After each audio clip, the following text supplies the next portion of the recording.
Kakampi ng bayan, kasangga ng masa, kapanalig ng batas at hustisya.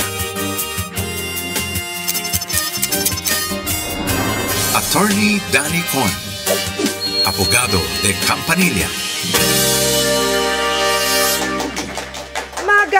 Magandang gabi po sa inyong lahat, sa lahat po ng mga nakatutok sa atin ngayon na live sa ating YouTube, of course, that's TVUP, at ating Facebook Live. And hindi lang yan, bukas po mapapanood nyo po itong ating programa sa Signal 101. Ano nga bang ating programa? Walang iba kung hindi ang Attorney Danny Concepcion or Attorney Danny Con, abogado de Campanilla. Ako po ang inyong Comare de Campanilla, Mare Yao. Attorney Danny Con.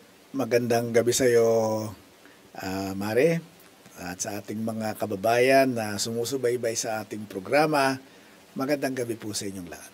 Ayan. Uy, ugaliin nyo pong manood ng ating programa everyday, 7 o'clock in the evening. Sa Signal TV 7 din tayo. Yun nga lang, yung broadcast today, bukas nila mapapanood. Sa Channel 101. Channel 101 sa inyong Signal TV. Bakit nga ba kailangan manood ng ating programa, Hot Horny? Aba, para po masagot namin ang mga katanungan o mga problemang legal na napakatagal na ninyong kinikimkim. Yan. Oo, libre daw ang magpakonsulta sa atin kasi sa iba, naku, may bayad.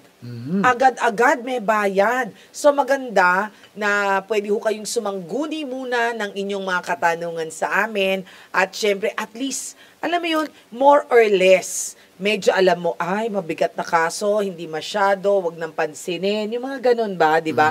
Magandang meron kayong napagtatanungan. Kaya ito na, ang programang para sa inyo. Oo, pero hindi po garantisado na masasagot namin ang lahat ng katanungan ninyo. Kasi po masyadong maikli ang oras natin para tayo ay magkapalitan ng mga pangyayari ay masabi ninyo sa amin. Kaya hindi man po namin masagot ng perpekto, ang mga katanungan ninyo, ay mabibigyan namin naman kayo ng idea. Yes, that's true. Okay. At saka kasi nga, dahil hindi natin alam lahat, may mga pagkakataon po kasi, yung akala yung hindi vital, ay vital na impormasyon at hindi nyo nasasabi sa amin. At baka ikala nyo itagana sa bato, hindi naman ho pwede. Kasi po, iba rin talaga yung magkakaroon kayo ng face-to-face. Correct. Na konsultasyon sa inyong abogado kung saan meron kayong sapat na panahon para mailahad-lahat ang buong pangyayari, walang labis, walang kulang. Yan. But in general, ako kayang-kayang sagutin yan ni Attorney Danny Con dahil siya ay abogado de Campanilla at hindi sampay bakod. Sampay bakod. Sorry, medyo wala lang boss. Sampay bakod. Okay. So, eto na. Straight na tayo sa ating mga katanungan, pero bagong lahat ng yan, pwede kayong tumawag sa amin, ha? Please call, ha? Habang maaga pa, at habang wala pang masyadong tumatawag at nakapila, kayo na ang unang tumawag. Sa 0954-310-0331. Ulitin natin, 0954-310-0331 at sa ating smart 0961-770-8807. Ayan na, meron tayo sa monitor, naka-flash po sa inyong screen. Pwede ko kayo mag-iwan ng mensahe kung nahihiya kayo or pwede kayong mismong tumawag para naman maintindahan namin ang inyong kaso, okay? O eto na muna ang ating icebreaker, okay? Na hindi alam ni Attorney Danny yung ice baby. I'm sure di mo alam yon. Hindi. Salamin. Oo, parang wala rin. Hindi ko na inabutan yun. Okay, sige. Wala siyang alam. O, ito na. How do lawyers sleep at night? Nako. Paano ka ba matulog? Nakahiga. Mahirap nang matulog ng nakatayo. Okay.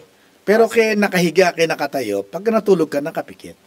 Ay, may point ka dun, ha? Hindi ka masa. Oo. Hindi tayo pwedeng matulog ng nakadilat. Pero tanong ko muna, hindi ka masa. Ano ba yung masa? Masandal tulog. Security guard yun. Hindi rin.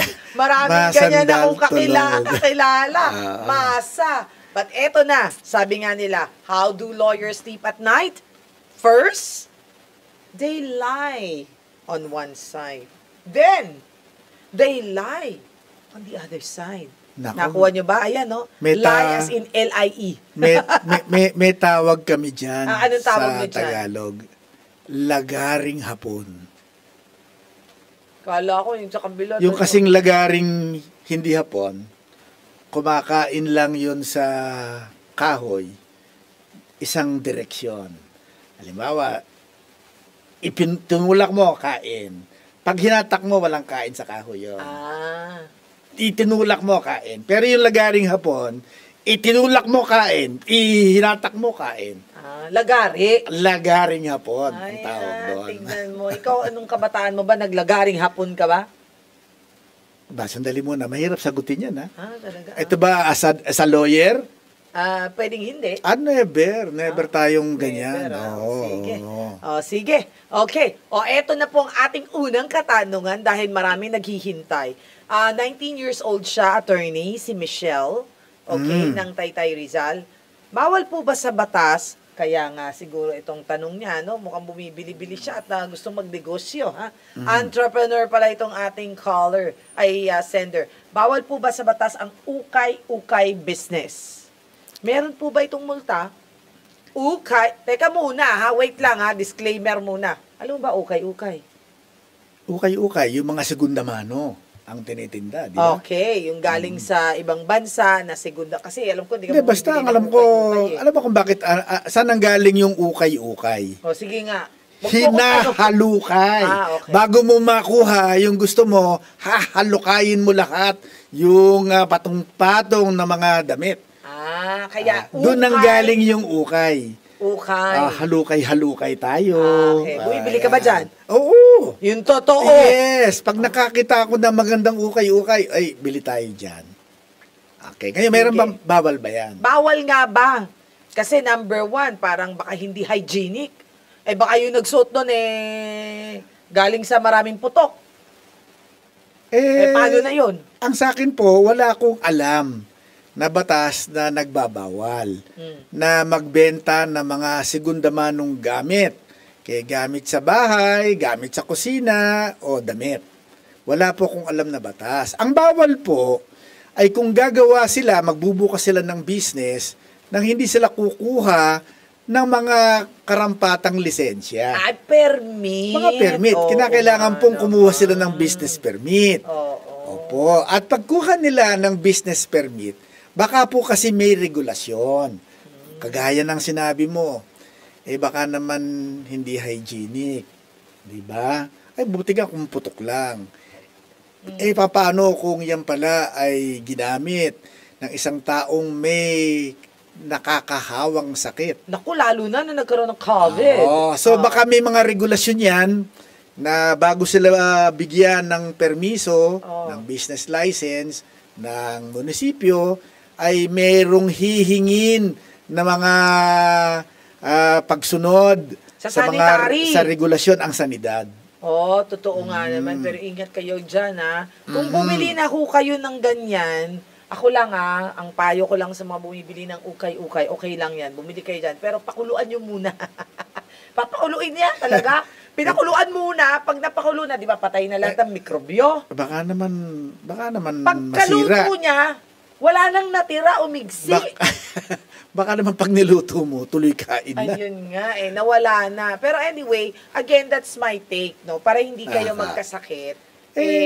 May mga paraan. Nyo may mga paraan naman para masanitize na hindi kinakailangang pakuluan. Sige nga, hindi ka naman naglalaba, hindi ka naman malansya. Hindi. Noong kasagsagan ng COVID, Oh. paano tayo nagsasanitize ng mga gamit bago ipasok? Di ba gumagamit tayo nung... Alcohol? Hindi, ultraviolet yung ginagamit natin Parang merong Ang ultraviolet. daming peke. Oo nga, pero kung hindi peke yung ultraviolet mo, magsasanitize yun. Okay, kung alcohol, sigurado iba na kulay niyan. Okay? O, sige. Ayan, ha. O, eto naman, si Mark, 28 years old, from Bulacan. Kung ipinanganak po ang isang bata bago magpakasal ang kanyang mga magulang, maituturing ba itong illegitimate kahit nakalagay na sa birth certificate na illegitimate siya? Opo, kasi ang isang bata po na ipapanganak, kung ang mga magulang niya ay hindi kasal, ay hindi po siya legitimate. Basta po ipinanganak outside marriage, ang bata po ay illegitimate. Sa ibang bansa, ang tawag nila dyan non-marital children. Okay. Mga anak ng mga magulang na hindi kasal. Illegitimate po yan. Okay. Ngayon, kinasal naman. kinasal naman na Oh. yung dalawang magulang. Okay. Yung pong bang bata ay nagbago po ba ang status ng bata? Tama. Depende po. Bakit depende? Kung nung pong ipinagbuntis ang bata, ang mga magulang ay pwede namang nagpakasal kung ginusto nila, sapagkat binata at dalaga ang mga magulang.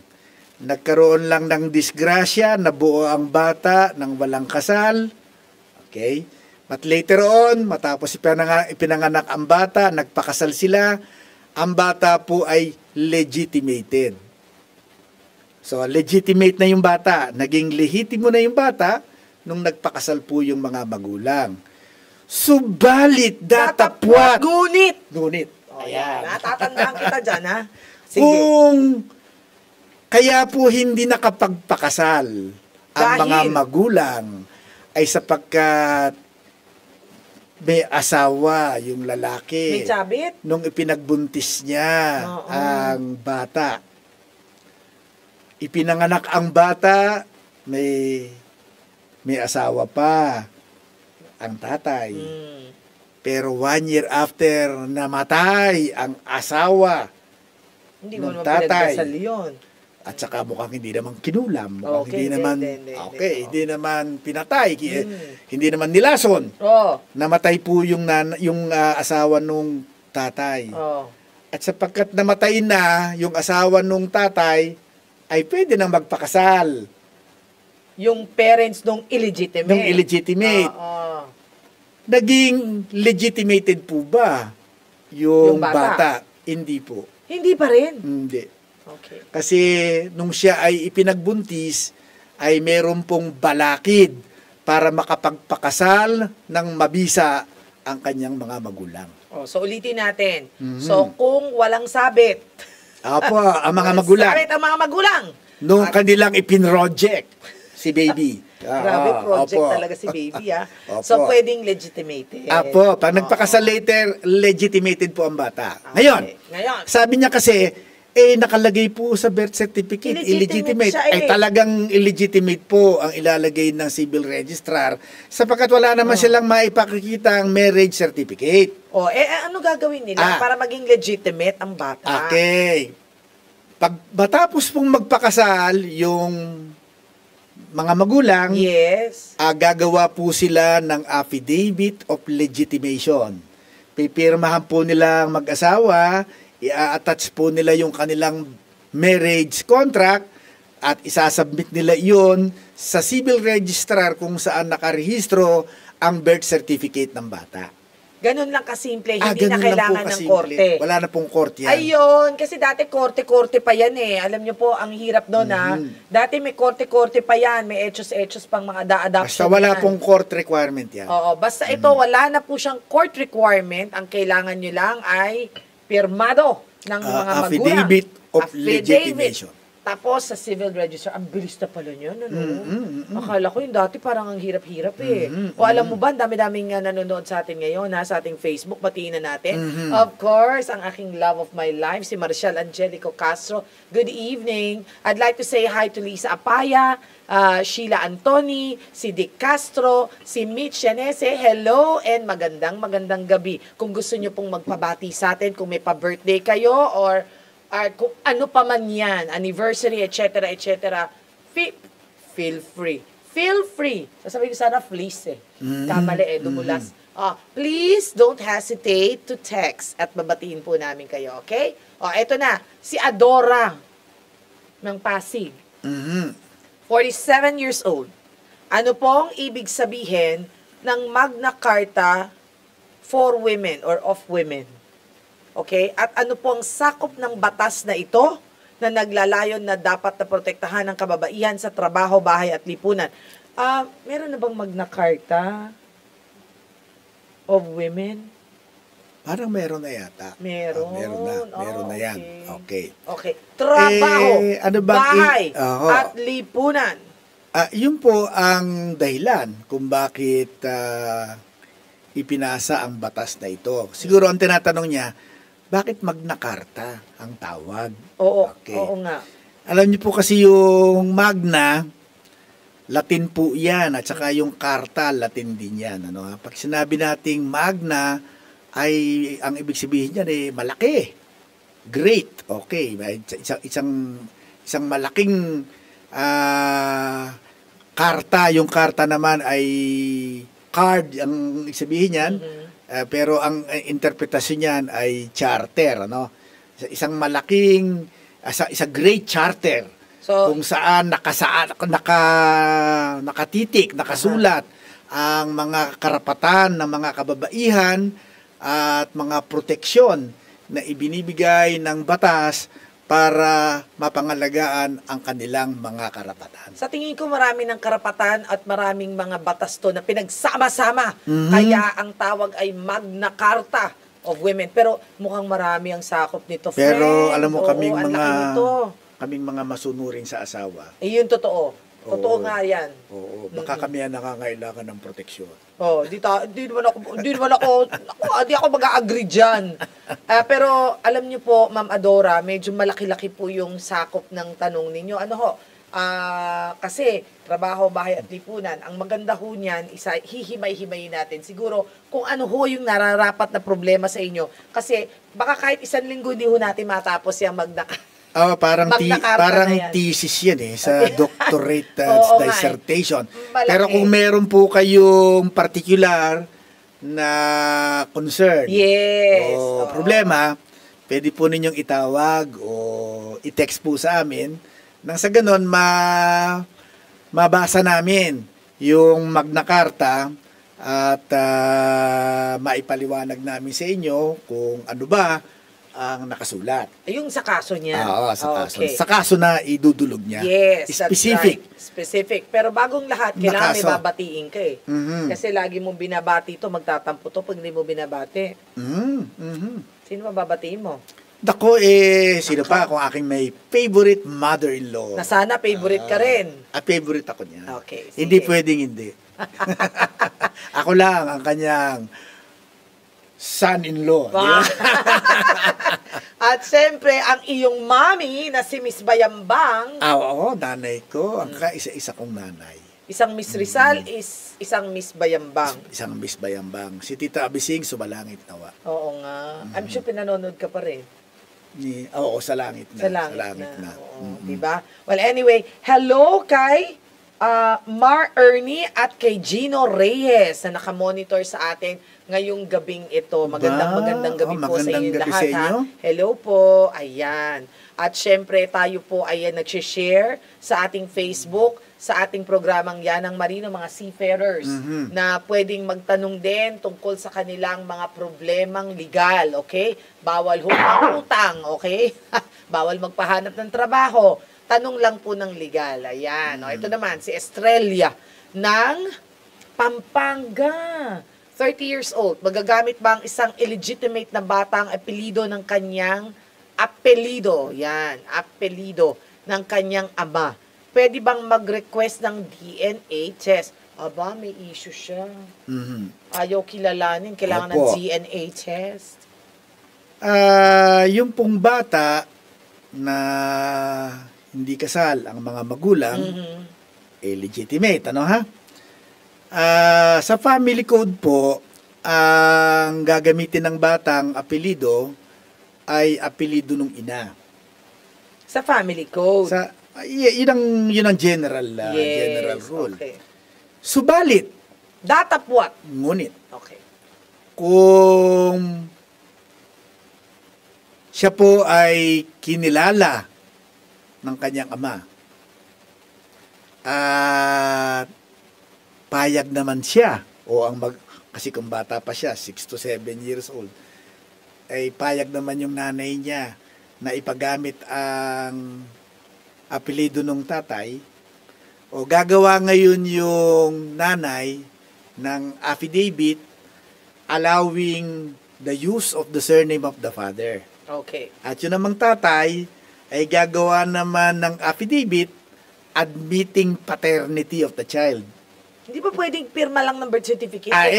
Kasi siya naman, bago makapirma doon sa birth certificate, papipirmahin na siya noon nung civil registrar. Okay, Yan. Papipirmahin na siya noon. Nung araw, ang tawag namin dyan is affidavit of acknowledgement of paternity. Ngayon naman, ibinago ang pangalan, admission of paternity.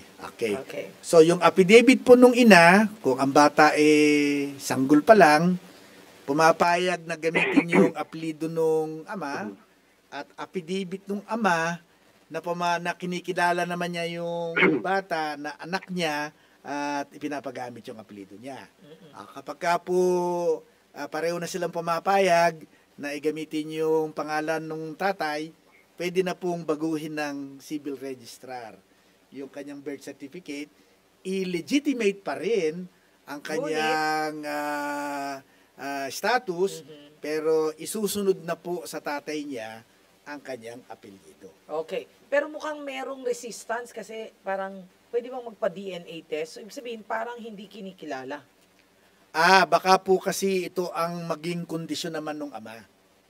Na, sandali mo na, hindi ko siya kikilalanin hanggat walang DNA test na akin nga yan. Yan. Nasa sa pag-uusap na nila yon. Oo. Okay, eto muna, meron tayong caller at si Vince ng ng Cavite. Vince, 30 years old. Anong katanungan kay Attorney Danny Con? Vince, good evening. Hello po, good evening po. Attorney, tanong ko lang po. Meron po kasi akong kapatid sa labas. Kailan lang po namin nalaman? May karapatan po ba siya sa mga ari-arian ng aming pamilya? Kailan lang niya nalaman na meron siyang kapatid? Ilan yung kapatid mo sa labas? Isa lang po lalaki. Isa lalaki. Okay. Nako, madiwara yan. Okay. Yung bang tatay mo ay buhay pa? Madiwara? Yes po. Ano daw yun? Madiwara? Ano yun? Komplikado. Okay. Buhay pa ba ang tatay mo? Yes po. Yan. Ito bang nagsasabi na siya ay anak sa labas ng tatay mo? Ano ba ang hawak niya na patunay na siya nga ay kinikilala ng nasira mong ama na anak niya? Naputol? Naputol. Okay. Sige, di bale. Hello po. Sige, okay lang. Tawag ka ulit ha. Pero di-discuss namin. Hello po. Nandito po. Ito na. Andyan pa. Sige, okay. Andyan pa. Okay. Apo, yung kapatid po kasi namin sa labas is Ayan, may yung father ko po tumatawag. yung nagsabi sa amin. Sino nagsabi? Yung father ko po nag-amin sa amin. Umamin sa inyo. Nung buhay pa siya. Hindi, buhay pa eh. Hindi po buhay pa po yung father ko. Buhay pa Buhay pala pa eh. siya. Okay. Ganito po.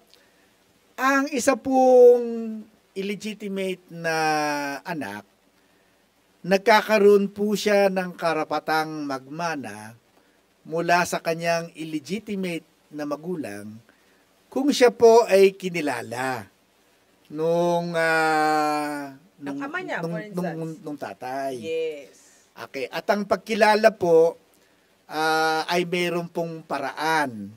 Okay, kagaya nito, Ano ba ang mga paraan para kilalanin ng tatay mo ang kanyang anak sa labas? Una, ay kung pumirma siya doon sa kanyang birth certificate bilang illegitimate father niya. O kaya gumawa siya ng kasulatan, affidavit na siya ay kinikilala bilang anak niya sa labas. O kung hindi man affidavit, maski personal na sulat. Okay. Ito po, baka kasi dumating yung panahon na itanggi nung tatay ninyo na inamin niya sa inyo. Ano po ang magiging patunay naman nung bata kung lahat kayo tumatanggi na umamin? So, kinakailangan may patunay siya na inamin. Mas maganda siguro na gawan niya ng record. Okay.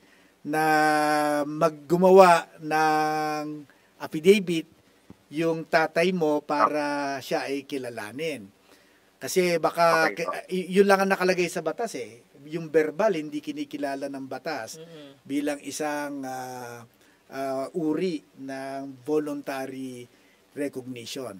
Pero the moment na kinilala na yan sa tamang paraan ng tatay mo, ay magmamana na siya. Pero ang mana ng isang anak sa labas ay kalahati lamang ng mana ng isang tunay na anak. Okay. Nakuha mo, Vince? Yes po. Okay. Kahit po naka-affiliate po kasi sa tatay ko yon. Pero nakapirma ba yung tatay mo dun Sa sa birth kanyang birth certificate? certificate? Hindi ko lang po alam. Yeah, sure. Ayan. O siguro dapat ang susunod na magtatanong dito yung kapatid mo sa labas. Kasi parang ayaw niya. Kung paano niya mapoprotektahan yung karapatan niya. Hindi naman niya kasalanan. Well, anyway, problema niyo yan, Vince, no? But anyhow, yung sinabi sa'yo ni attorney, yun nga yun. Sabi niya, parang hindi ko nagugustuhan niya. Hindi, pero ganito Halimbawa na natin na patay na yung tatay. Halimbawa. Patay na, matagal nang patay. 3 taon nang namamatay yung tatay, biglang lumabas yung bata. Sabi ng bata, ay anak po ako sa labas. O anong patunay mo? Wala po. Kung gusto nyo, pa-DNA nyo ako. Makikita naman kung magkakapatid tayo. Oo.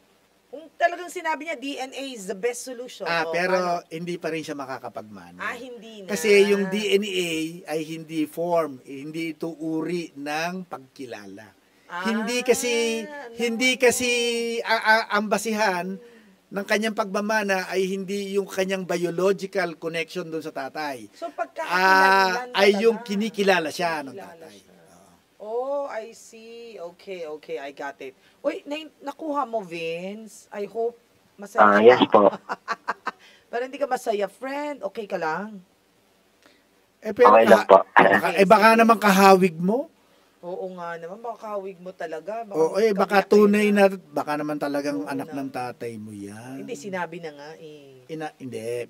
Alam mo kasi, hindi ko mo Inamin umamin yung tatay, talagang biologically, anak ni tatay.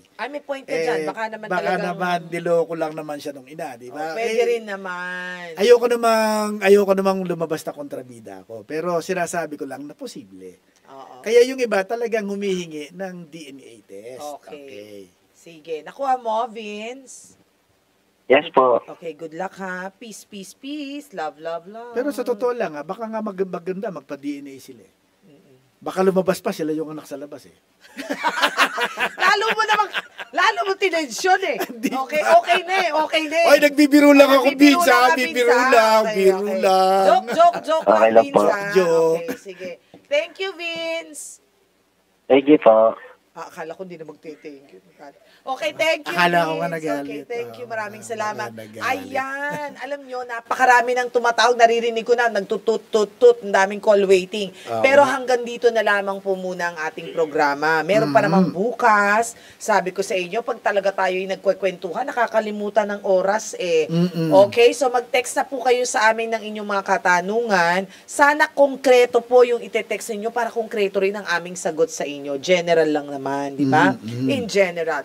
Anyway, sa Facebook, YouTube, at bukas, mapapanood nyo po itong live na ito tomorrow sa Signal 101. Do not forget, mga friends, ha, Anyway, ako po muli ang inyong Mare ng Bayan, Mare Yao. Ako naman po ang abogado de Campanilla, Attorney Danny Con. Hanggang bukas. Magandang gabi po sa inyong lahat. Bye everyone.